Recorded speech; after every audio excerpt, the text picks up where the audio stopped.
to enable end-to-end encryption on Facebook Messenger. Hello everyone, welcome back to the channel, and in this video I'm going to show you how you will be able to enable end-to-end encryption on Facebook Messenger. So first of all, just open your Play Store or your Apple Store, and after that on the search bar just search for Messenger and download the application in your device and just click on open and just open the app.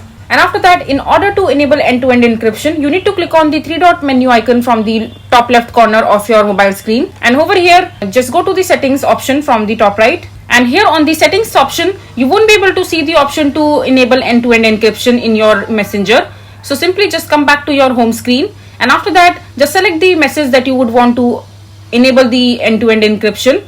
So for example, I want to enable the end-to-end encryption for this particular chat right here. And from there, just click on this I section from the top right corner of the screen, and over here you will be able to see these options. So just simply click on the read receipt section from the list given below, and here as you can see that the read receipt or show read receipt section has been disabled. So in order to enable the encryption, you need to first enable the show read receipt section, and as soon as it get enabled, your message will get end-to-end encrypted automatically. So this way you will be able to enable end-to-end encryption on Facebook Messenger. I hope you find this video to be helpful. So that is it for this video. If you find this video to be helpful, make sure to hit that like button and don't forget to subscribe to our channel for more such informative videos, and I'll see you the next time.